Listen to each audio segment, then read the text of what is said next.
Hello, you beautiful souls, and welcome back to my second episode of Yap Sunday.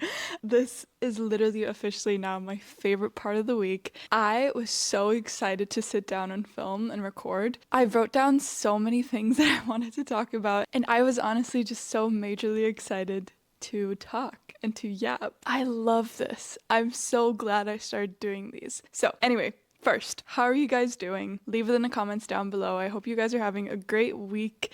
If not, I always say this, things will get better. You will look back in a few weeks, months, or in a year, and everything will have eventually happened for you and not against you. So trust that the universe is on your side. Phew, this got inspirational real fast. But yeah, I just want to create a little safe space and I want to connect with you guys, so feel free to reach out. And let me know how your week has been in the comments down below. I have so much I want to get into today. As always, I have my computer with me, but there's one thing that really frustrates me.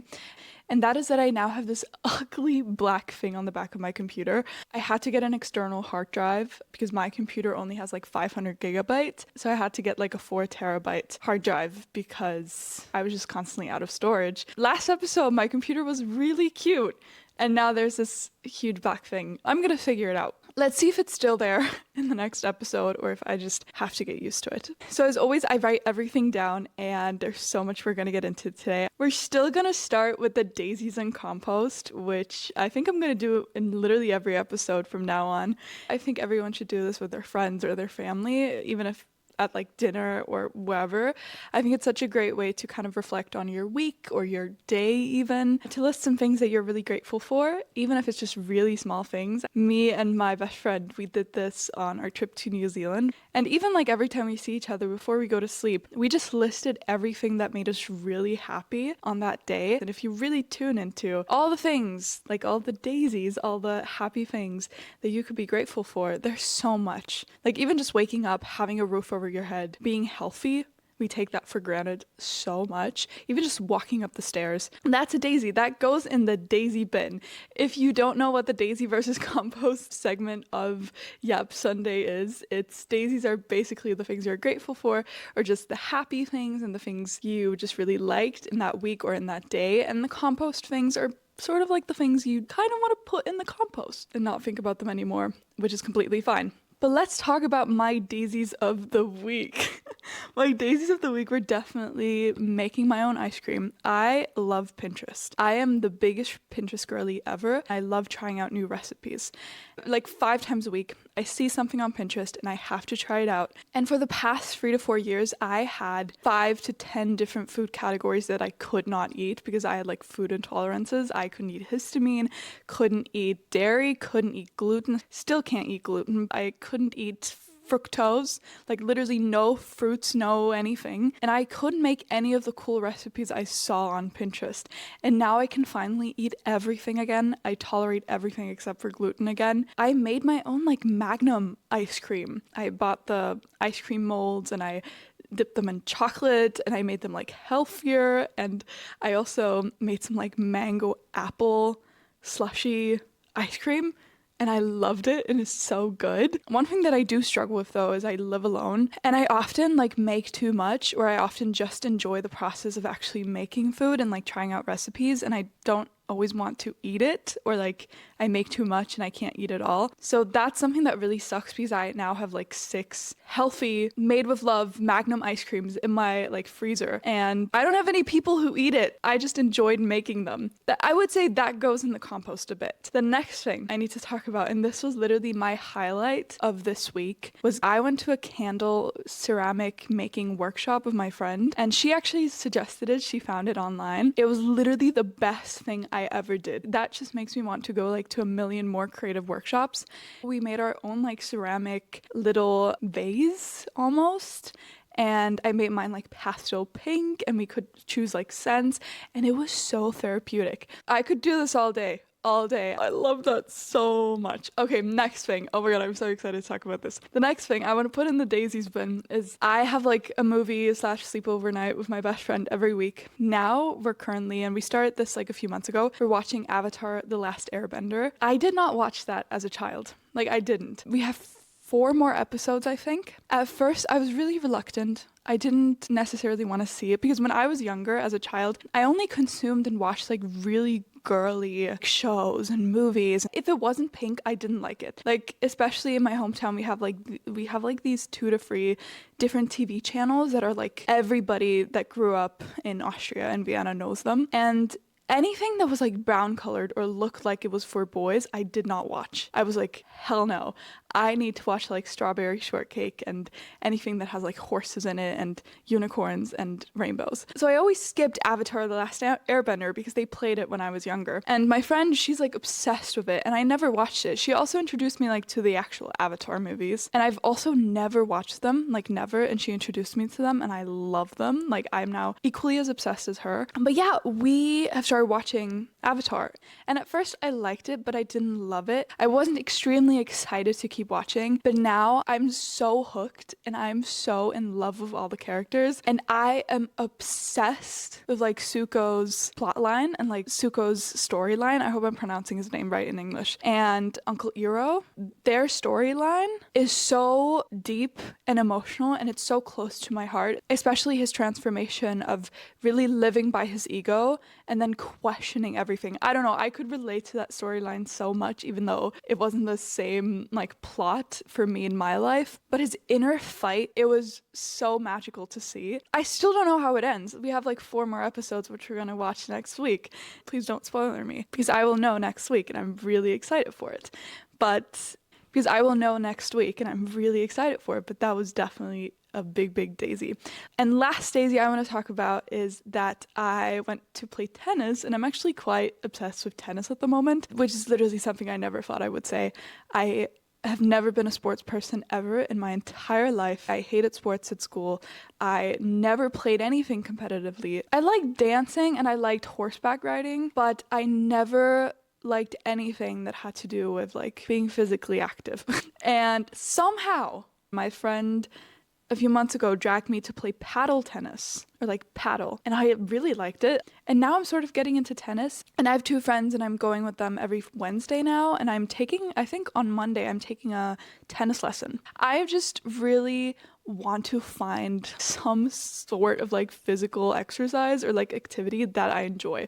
This is like big on my bucket list. I have so many hobbies and all of them are creative. I must say most of them are like based on like my computer or like very stationary or like at home and just very creative. And I don't have any hobbies that are like, except for I love walking. I'm trying to start like a walking club in my city. That's like my next goal, or like a little bit of like a beginner's run club. That's literally on top of my manifestation list, is finding like an activity, and maybe that's tennis, that I love so much and I enjoy it so much that I don't even notice that it's like me working out. Because working out feels like such a chore. I had a phase of like really actively working out for like a month, last month I think. And it was nice, but it's still like after a month, it still felt like a chore. And I really need to have like a hobby that is like such a hobby that I don't even notice that it's physical exercise. So that's what I'm manifesting. And that, yeah, just getting into tennis and having like sort of a new hobby that I can sort of be a beginner at and then get better at is in my daisies list. And I actually just have 1 compost thingy on my list. I probably have a few more. Actually, I have 2 more. I have 2 compost things. Okay, the first thing, and that, I'm just gonna keep them short, but the first thing, and I think I even talked about this in my last episode, is I still feel such immense, I wouldn't say fear, but such immense procrastination before every YouTube video I post.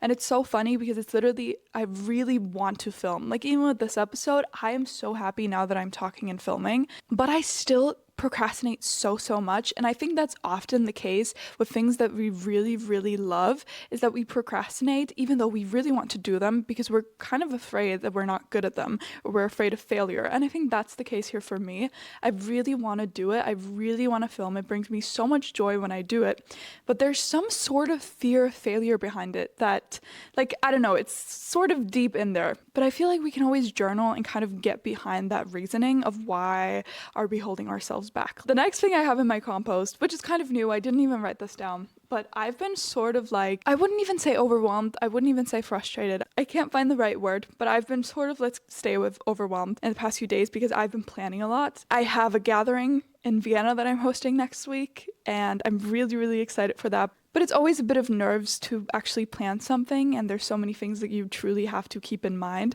And then I'm also, and I talked about this in the last episode, I'm planning my first ever group trip this August, which is going to be so incredibly exciting. And I've gotten so far in the literally past 2 days with planning and stuff, but it's a lot. And it's truly, I love the planning and organizing. It's one of my favorite parts. And it's also funny because there's so many doubts creeping in, which usually doesn't even happen that much. I'm always like, feel the fear, do it anyway. And often I do feel fearful about things and I always overthink. Like there's a million thoughts going on in my head. But there were quite a few doubts, and I'm not a very doubtful person. Usually when I set my mind to something, I am quite certain that everything will work out. I'm recognizing that there are doubts and I'm recognizing that I'm overthinking quite a lot, but I'm still doing it. And I feel like I'm so proud at the moment of my mindset when it comes to failure and my mindset of when it comes to making mistakes, because I've made quite a lot of mistakes in the past few months or the past year, and I've also failed a bunch of times in like the traditional term of like failing, but it never affected me as much as I thought it would, because I truly have this mindset of like failure is truly just a learning lesson. With every mistake that I make, every sort of thing that I fail at, I'm truly like, wow, this has been such a great learning lesson. Just a few weeks ago, I made a really bad decision when it comes to money, and as it looks like right now, I'm still like open to things changing, but as it looks like right now, I probably sent like $500 just down the drain because I made a bad like decision when it comes to like a website that I created. I was like really frustrated for a day, and then I was like, what if in the future, like in a few years, I would have to make a really, really big money decision and I hadn't learned from that mistake, and then I would have made that learning lesson or a failure with like much more money. So I was like, okay, it's a lot of money, but this is like, I learned from it now. And every time I have a failure or make a mistake in my head, I'm like, I literally see it as like just keeping data in my brain of like, been there, done that. I now know what happens when I do that, or I now know that I have to be a little bit more careful here. So this is like one of my favorite mindsets, and I still try to keep it, but yeah, this was kind of like my daisies and compost. I think this turned out to be a lot longer than in the last episode. I'm gonna try to keep it a little bit shorter in the next episodes. But yeah, I think I'm already very cozy, but we're just gonna get a little bit more cozy, like even more cozier than I am now. And I have some topics I wanna get into. Also, something that I'm really excited about, and I'm really trying to make this work, is I want to record an episode with my friends, and just like each of my friends and have like a solo episode. I really, really want to record an episode with my friend Anna. Maybe I'll see her tomorrow, but I need to make this happen because I feel like this would be such an incredible, such a cool thing. I think everyone would love it. I think it would be the coolest thing ever. I've never actually did like any sort of recording with my friends, so I think this would be incredible. But something I just want to get into quickly is Eurovision. I don't know if this will be relevant to anyone who's not in Europe. My dad keeps telling me that Americans and like Australians are apparently obsessed with Eurovision, like the song, like Eurovision Song Contest. I don't believe it. I don't really believe him. So prove me wrong if you even know what that is and you're not from Europe. But in Europe, it's a huge deal. I think it's the world's biggest song contest. I think. I'm not sure. But it's something that happens every year. Me and my dad watch it pretty much every year. I think we paused for like a few years, but we watched it last year. And then when I was younger, we always watched it. And this year I was just really excited. We ordered pizza. My mom also joined us.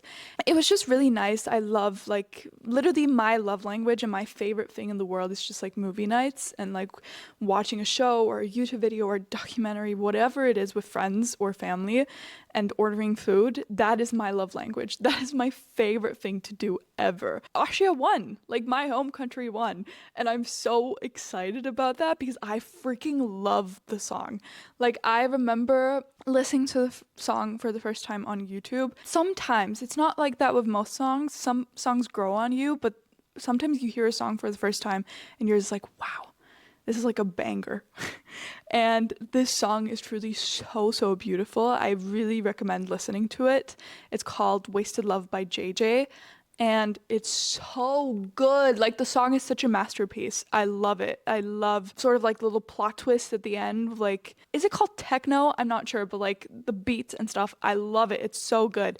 And we watched it, and I don't know, it's just people coming together with like music and dancing and stuff, and like big shows often make me super emotional. But I loved the songs this year. I remember watching it last year, and I'm not gonna lie, last year felt demonic. Like, I'm I'm exaggerating a little bit, but last year some performances really gave off like just such dark energy. I remember there was one or even two. I vividly remember one. I don't know what country it was, but I remember one performance and one song and the whole show, because like the shows on stage are like a huge deal. They're so artistic most of the time. One performance was so dark. It felt like a demonic ritual. I was like, there are kids in the audience probably. They should not see this. Like, this is bad vibes. And generally last year just had bad vibes. I don't even know who won. But this year, everything was so great. Literally everyone was talented. There was one performer and she had a very like perverted song, and I really disliked that. I know some people find that like cool or shocking or whatever. I really didn't find it appropriate. It wasn't art for me. But Switzerland had one of the most beautiful songs. I feel like she should have been like, she or like Austria. Like Austria obviously won, but they were so incredible. Like Switzerland was so good. There was also like, there were a few girls who did like sort of like a choir thing. I'm not sure which country they were from, but that was also beautiful. And then there was also, I think it was UK. Like it was like a girl group, like a girl band sort of like. I love them. And then there was Italy. Great. Literally so much feeling. So beautiful. So beautiful. There was also like the song called Hallucinations. Beautiful. Loved it. Loved it, loved it, loved it, love it, love it. Like Eurovision this year was incredible. I felt so proud of my home country. Vienna and like Austria is growing on me. I always wanted to literally leave like my hometown. When I was younger, I don't know if like everyone at the age of 12, 14 in Europe had this, but I had a huge like America phase. There was like a phase where I went to like American candy shops that opened up in Vienna. I remember me and my mom, when we went to New York for the first time, I dragged her all around New York to find a Target. I was so obsessed with anything American. I always wanted to leave Vienna and Austria. I never thought Austria or Vienna was like cool. I always saw the beauty because Vienna and Austria is incredibly beautiful. But I also did sort of really not like it. I always wanted to leave. I never liked the people. I never resonated with like, I never found my people here back then, and I always thought I never would. But I always wanted to leave, so that's literally the first thing I did when I dropped out of school. I left. I went to the US, I went to Australia, I went to New Zealand. I went anywhere that wasn't Vienna or Austria. And I feel like a lot of people have this with like wanting to leave their hometown. I feel like it's obviously so important and so great to get out of your hometown and see the world, but there's also no shame in really liking your hometown and staying in your hometown. And one thing that I am now noticing, which is so funny because I remember I like started traveling when I was like 16, 17. I never wanted to be like a digital nomad. I wanted to find a place where I had like a home and a station, have a place in my stuff. And I always just thought, oh, I want to get away from Vienna and find this like home for me someplace else. And now 4 years later, I'm finding myself in Vienna again, and I'm actually absolutely loving it. And at first there was so much shame around that because I felt like, oh, I'm a failure because I landed back in my hometown. I didn't like, I'm now not living in New York because I always wanted to go to New York. Literally, New York would have killed me. New York would have, I would have been miserable in New York. I was this close, I'm not even kidding, this close to moving to LA. That's right before I got sick, which the universe played a huge part in that, in my belief. I think the universe was like, nope, you're thinking about that again. But no, honestly, life led me back to Vienna. And just now, over the past year, I found the most incredible people here. I have built like a little life for me here. I've seen all the beauty that this place holds and all the beauty that you can create when you find your people and you find gratitude in the present moment, and when you find home where you are. Because I truly believe community makes a place, and obviously you have to be happy And obviously you have to be happy inside first, because literally leaving is not going to make like another place. Sometimes it helps when it's like some people thrive and when it's sunny and warm. Often leaving can help if you are really not thriving where you live. But most of the time, I feel like community really makes you feel at home, and you can find community anywhere, even if you don't think so. I always thought I had to leave to find my people and to find community, and I was dead wrong. Like, I was so wrong. And yeah, I'm just seeing all the beauty again, especially after I was in New Zealand for a month, because I was actually also very close to moving to New Zealand, and I was in New Zealand in January. I was so excited to be back in Vienna. And I also remember I went to Norway last year with my mom. That was like one of the most interesting trips I've ever had in my life. So terrible, but so life-changing. But I remember me and my mom were obsessed with Norway, and we were thinking about moving there as well. Me and my mom being like, what if we find our place like in the world, because she also really wants to leave Vienna, and what if we find our place and we sort of like talked about it and imagined like stepping off the airplane and just being like, just an intuitive feeling of like, I am home. And then that trip, like we expected that from Norway, because I felt really called to go to Norway. Then the trip was terrible. Look, Norway is great, but me and my mom, we both have some weird like past life thing in Norway. It's the weirdest shit ever. I had to face my shadows so much in Norway. I have to make like a separate episode on this. Let me know if you want to hear about it. But I remember me and my mom, we cut the trip short, and I remember us, like, I was so excited to get back to Vienna, and I stepped off the airplane, and there I felt that feeling of like, I am home. And I felt so much shame. Like I said at the beginning, I felt so much shame, and I still sometimes feel a lot of shame around being and staying in Vienna. I have an old friend, she's like become a huge traveler, and she's traveling the world. And I have gotten better at not comparing myself to other people, but when I see her life, I'm always like, because we came from the same place, I'm always like I'm finding myself back here, and everyone's like leaving, or like everyone I knew is like making a home in a different place. And I will still travel, and I don't think I will stay in Vienna for my entire life, but I'm so grateful for being in Austria and living in Austria. And especially when I was in New Zealand, everyone there was like, we love Europe, like we're so jealous of you, like that you get to live in Europe. And everyone in America also says that, and I feel like the grass is always greener, but there's so many things that I missed, and I'm just so happy to be here. Something that I also really wanted to get into, and I wrote this on my list. I've been living alone for a year now, and it's been simultaneously the best thing, and I wouldn't at all say the worst thing, but it's quite literally the best thing that has ever happened to me, but there are some downsides. And I feel like it also has played a huge part in why I love Vienna and like Austria so much again, because I feel like I was made for, I don't want to say living alone, but I was made to, right now at this place in this time, have my own apartment and have my own place. And I feel like I thrive living alone, but also obviously I keep inviting people over. I loved living with my mom so much. Like, I literally loved it, and I still miss it a ton of times. We live very close. Both of my parents live very close. And I miss my dog a lot because she mostly stays with my mom. But in the future, I hope there's a possibility of like having a house where I have like an upper floor, and she has like a house right next to us, or like at the floor below us or whatever. But living alone has actually been incredible, and I feel like it's different for everyone. Like, sometimes I do have the urge to have roommates, but I don't know if I would go insane, because I go for like different phases, and that's where we're gonna get into like introversion and like extroversion. Because right now at the moment I'm finding myself in ambivert like mode. I never know what to say when like people ask me, are you an introvert or extrovert? Because usually, and in the past year or so, when I go out and meet new people at like events or like workshops or whatever, people always say, you must be an extrovert. And I'm always so surprised, because I've always really considered myself an introvert. And now I feel like I've just gotten used to the fact that I am both. I feel like this might be a little bit controversial, but also not. I feel like we should, in general, stop using terms like introvert or extrovert, because we are multifaceted. We could never be just one thing.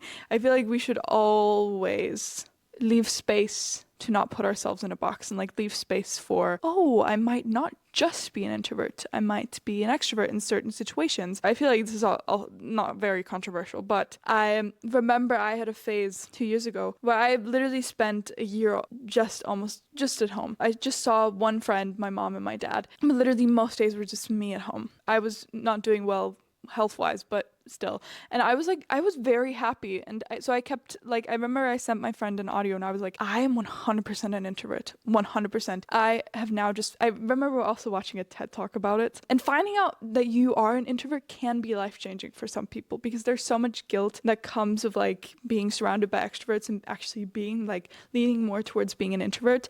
So it can be really liberating. But I was really like set on the fact like I am an introvert, and there was like a label I placed on my forehead.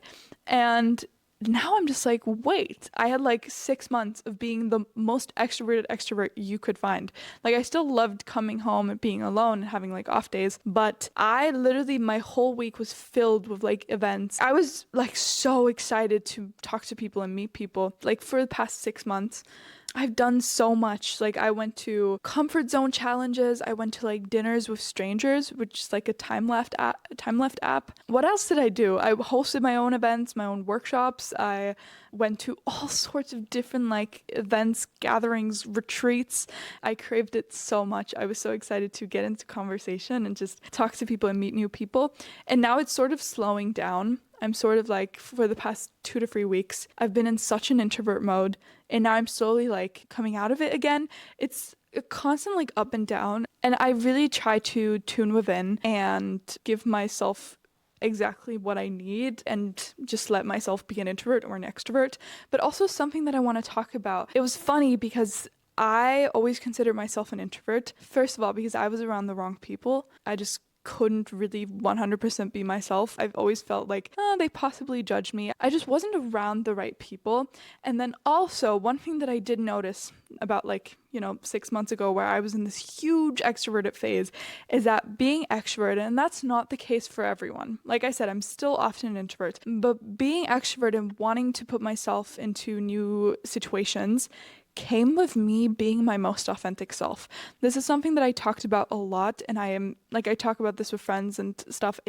Remember I sent my friend an audio because I went to those like time left dinners, which is basically an app, and every Wednesday you get matched with like 5 people in your city, and you get a restaurant and a time, and you have dinner with 5 strangers. And I did that twice, and I still love it. I have to do it again sometime. But I remember I was so excited to do it. I was literally so excited to go to these like dinners. And I remember I kind of asked myself, like, why am I so excited? I'm so excited.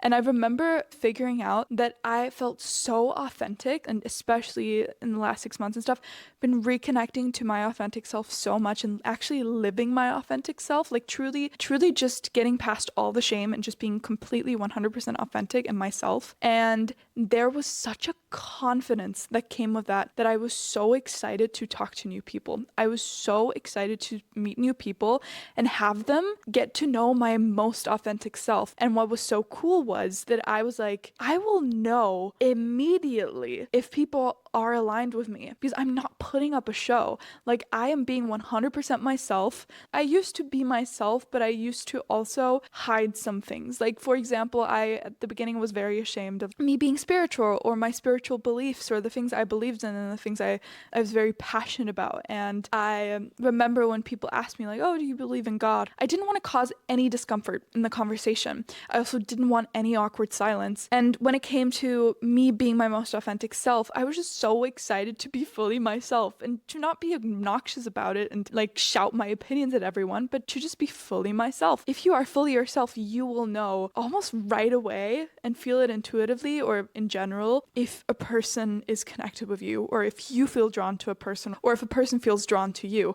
No more second guessing or like questioning. If you are 100% yourself, anyone that falls away, it can be frustrating at first, but it's just like, thank you, universe. Like, I'm a huge overthinker, and this is like a huge weight off my shoulders, because I'm just like, nice. Everything that's meant for me and everyone that is meant for me will come, and everyone who's not, they will leave automatically. That's also a big thing I tell myself now with social media.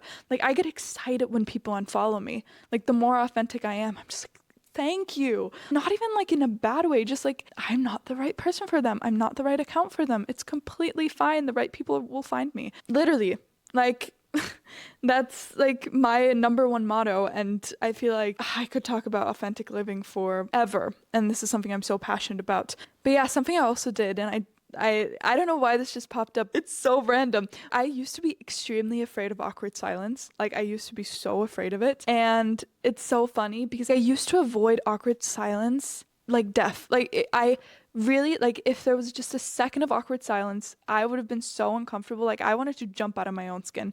And I'm actually practicing to really tolerate awkward silence. I met up with someone a few weeks ago and there was awkward silence. And actually, this is an experience I have mostly with boys, is that boys or like men, they don't love to ask follow-up questions. And they are apparently not very curious beings in those situations, at least the men I've met. I'm just a person, I ask a million questions. I will have the best questions. I will ask you so many things and I will truly be interested because I love talking to people. I am so interested in what goes on in people's heads. Like I love to listen. I love to ask questions. But yeah, I like met up with someone and there were awkward silences because apparently they couldn't think of questions as fast as I did, or they simply didn't care, which is also fine. But I remember usually my first instinct is to like immediately fill the silence because I can think of questions that I actually find interesting really fast. But what I'm practicing on doing is actually not filling the silence and actually just being like, this is fucking awkward right now, but I'm gonna stay silent. And I'm actually gonna wait until, like, I'm gonna make it so uncomfortable that you have to ask something. And it's also sort of like sometimes a bit of a funny game because in most cases, the other person will be just as uncomfortable. And people hate awkward silence mostly, especially when you meet someone for the first time. You can bet that if there's awkward silence and you find it awkward, they find it awkward too. But yeah, I'm practicing to really hold out and to really just let it be awkward. And I think what I've been doing so much is like, I've been like really tuning into physical sensations in my body when it comes to certain things. So for example, when I feel discomfort, like for example, when there's awkward silence, I truly tune into that feeling because awkward silence often literally feels so uncomfortable that it's such a physical sensation. It's the same thing with rejection. Rejection is such a physical sensation that it literally feels like someone is stabbing you. That is something that I've noticed and I find that so interesting. But for me personally, and I still really struggle with in-person rejection most of the time, especially when it comes to like I've never asked a boy for their number. I tried to give compliments to strangers, but often I'm like so afraid of like rejection or like a weird reaction that I don't do it. And what I've noticed is that rejection, it's such a crazy sensation in the body. And I've actually researched it a bit. It really goes all the way back to when we felt rejected back in the days where we lived in tribes in our very primal days. Rejection literally meant starving. You're not getting food, you're not getting shelter, you're not a part of the tribe anymore. And I feel like we still feel that in the body because rejection feels deadly. Rejection literally makes my heart pound. It's physically painful. It's like the equivalent of like stabbing myself. And something that I'm also tuning into, and that has actually helped me a lot, is whenever I don't want to do something and whenever something is hard. So for example, if I want to scroll and actually know I shouldn't scroll, I'm wasting time, or this is not good for me, or when I know I have to do the dishes or hang up the laundry or make my bed or do like something that I really, really, really don't want to do. Something that when you just think about it, it's like physically painful again. It's just like, I cannot do it. I am really tuning into that physical sensation of the feeling that I get when I need to do hard things or like difficult things or tasks that I really don't want to do or habits that I want to break. And then I really tune into that feeling of like, I can't do it. This is so hard. And then what I started asking myself, will it kill me? And this might sound really stupid right now. And you're just going to be like, what? But I truly first step I did was I tuned into what does that even feel like in my body? Like, what is that feeling that I have right before in a moment where I know I'm about to break a habit, but I really don't want to, or I want to put on a show, but I said I wouldn't do it again, or before order something that is extremely unhealthy and I know it's not something I shouldn't eat, or before I have to do a task that I hate but I know it's going to get me to where I want to be. I really tune into that sensation, and then what I do is I get acquainted with that feeling, and then I really do some like shadow work, some like mind journaling almost, and like just questioning like, why do I feel it? Like, why? And often there's like something behind it, but sometimes it's just because I really fucking don't want to do it. It's like just terrible, but I know it's going to get me to where I want to be. And then I just truly ask myself, like, will it kill me? What I've personally noticed is that we often really, really underestimate how much we can take as human beings. Let's say something that I really, really struggle with. This sounds so stupid, but when I eat something or I make some food, prepare some food, eat something, I always have to watch like a YouTube video. I was just like, I can't do it. It's so uncomfortable. I can't do it. Especially with like silence. It's like, we're just like, I can't do it. It's so uncomfortable. And then I just ask myself, like, will it kill me? We often say, oh, I can't meditate, or I can't sit in silence, I can't be bored, because what if thoughts come up? What if I'm so bored and we feel the sensation already in our body of, oh, I don't want to do it. And when you have that feeling, and then just ask yourself, why do I think I am so weak that I can't literally deal with that feeling and deal with that discomfort? We as humans are capable of so much. Like, our human body, our human mind, like, it was literally a person stuck in a sunken boat, living for 2 days in just like a bubble that was by like accident created. So they got like a little bit of air, but it was like completely submerged in water, like the whole boat. And they survived, and there's people surviving being stranded at sea or whatever. Why do you underestimate yourself? I really just ask, will it kill me? Like, what's the worst that could happen? What's the worst thing that will happen if I actually sit with the discomfort of like doing this? And usually with like tasks like washing the dishes or like putting away laundry, I've learned like, if I get over that first thing of discomfort, it's actually, or like, oh, I can't do this, then it's actually not bad at all. Yeah, if it's like really hard things that I really struggle with, I'm just like, oh, humans are capable of so much. I am underestimating myself, like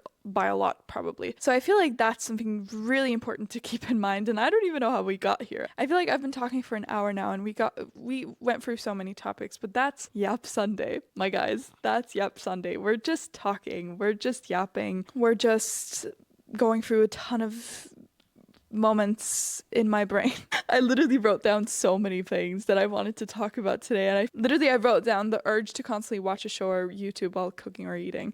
That's something I've struggled with immensely, and it's something that I still call my guilty pleasure. I try not to do it most of the time, but I know I'm not alone in this though, but it's been like a huge addiction of mine. It's just the highest form of dopamine for me to combine food with watching a show or a good YouTube video. It's just life-changing. It's not really considered mindful eating, but it makes me happy. I've tried not to beat myself up over it, but I try not to do it most of the time. But yeah, it is what it is. I think I'm not alone with this. Actually, like, I feel like many people do this, and it's fine. It's okay. The best thing ever that I saw on Instagram was that it's like such a I wouldn't say primal, but like medieval even urge to eat with entertainment. Because at first I kept beating myself up about it and like, oh, I can't, like, I have my attention span, I can't eat without watching a show. Wait! People way back in the day used to eat with entertainment. They had like these specific people performing shows while they ate.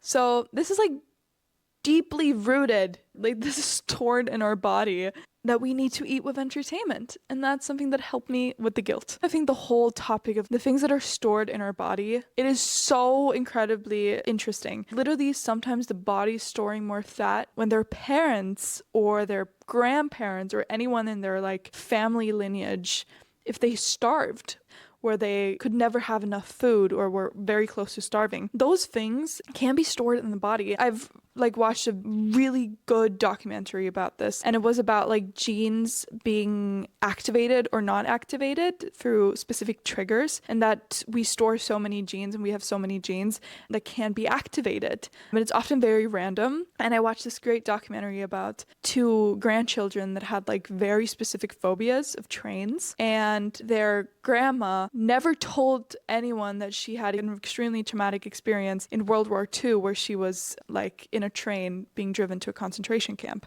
And this was literally passed on to the grandchildren without the grandma ever telling them that story or ever talking about her time in World War II. I've also had that experience with quite a few things. When I went through my whole health journey and had so many health struggles, I did so much shadow work and I dove so much into my family lineage, and it was so insane because even though I love driving my car, but for some reason out of nowhere my nervous system was really triggered by cars, and all my symptoms and everything that I had, like my anxiety, was just off the roof when I was in a car. And my mom had like 2 car accidents and I never actually connected the dots. And I also had some like very specific health anxiety and like anxiety issues around health. And I had an extremely eye-opening talk about my dad with things that he never told me about when he was my age, when he was younger. And it was absolutely insane because he went through such similar things and he said phrases that he had said back then that I had like literally said now without even knowing that he went through the same health struggles. Absolutely insane. I don't know how we got here again. Was such a jump with like different topics. I think we're actually just gonna leave it here. I think we have done enough yapping for this week's Yap Sunday.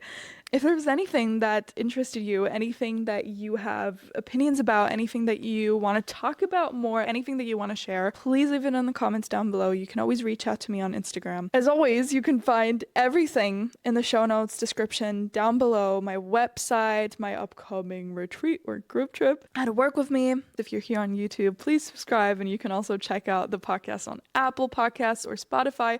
If you're here on podcasts, feel free to rate this podcast, leave a comment down below.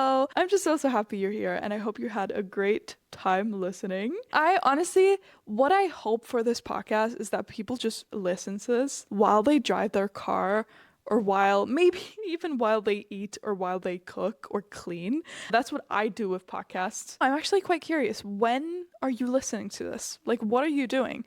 But yeah, as always, there's going to be a new episode next week.